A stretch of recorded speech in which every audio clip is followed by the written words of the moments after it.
সাধারণত আমরা চিন্তা করে থাকি বিকেলবেলা কি নাস্তা দেয়া যায়। তো অনেকেই পূর্ব প্রিপারেশন নিয়ে থাকেন, আবার অনেকে হয়তো চিন্তা করতে পারে না কি দেয়া যায় নাস্তা, অথবা মেহমান আসলেও আমরা নাস্তা নিয়ে চিন্তা ভাবনা করে থাকি। তো আপনাদের জন্য নিয়ে এলাম একটা খুবই মজাদার ইভিনিং স্ন্যাক্স।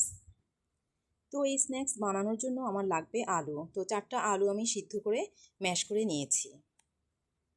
এখানে লবণ, জিরার গুঁড়া, গোলমরিচের গুঁড়া, মরিচের গুঁড়া এবং চিলি ফ্লেক্স দিয়ে দিলাম।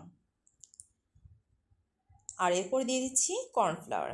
কর্নফ্লাওয়ার 3 টেবিল চামচ দিয়ে দিচ্ছি। এগুলোকে ভালো করে মিক্স করে নিতে হবে।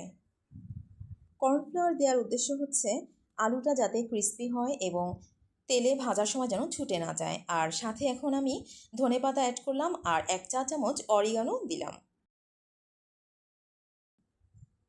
এটা আপনারা স্কিপও করতে পারেন, কোনো সমস্যা নেই। তো এগুলোকে ভালো করে আমি মিক্স করে নিয়েছি। এখন আমি একটা বাটিতে ময়দা নিয়ে নিব, আপনারা আটাও নিতে পারেন। তো ময়দা 2 কাপ নিয়েছি। এরপর পানি দিয়ে অল্প অল্প পানি দিয়ে এটাকে মিক্স করব, ভালো করে ময়ান করে নিতে হবে।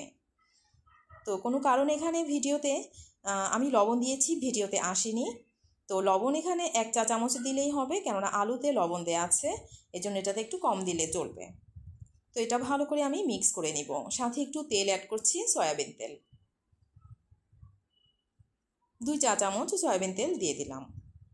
এগুলোকে ভালো করে মিক্স করে নিতে হবে।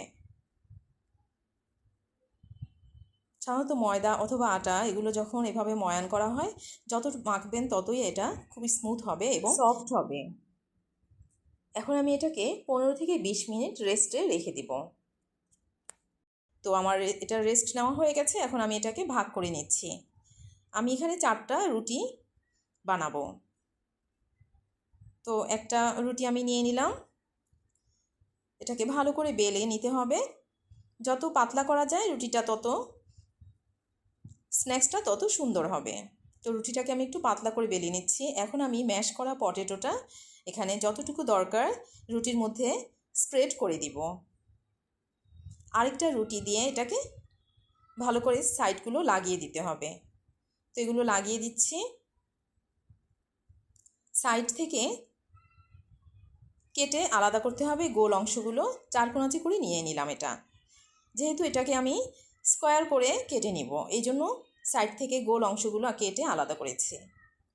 তো এভাবে কেটে নিতে হবে। এখন আমি স্ন্যাক্সগুলো বানিয়ে নিচ্ছি। তো ভিউয়ার্স, এখানে আমি একটু স্লো করে দিয়েছি যাতে আপনারা কীভাবে বানাতে হবে এটা ভালো করে দেখে নেন। তো সাইড থেকে যে আলুটা বের হয়ে যায় এটাই কিন্তু এটার সৌন্দর্য। এটা এভাবেই বানাতে হয়, এজন্য যাতে আলুটা বের হয়ে আসে সেটা খেয়াল রাখতে হবে। ভাজার পরে এটার টেক্সচারটা কিন্তু দারুণ হয় দেখতে। আপনারা কিন্তু অবশ্যই এটা ট্রাই করবেন বাসায়। তো আমার এই পটেটো স্ন্যাকগুলো বানানো হয়ে গেছে। এখন আমি এগুলোকে ভেজে নিব। ফ্রাই প্যানে তেল গরম করে এগুলোকে একটা একটা করে দিয়ে দিব তেলের মধ্যে।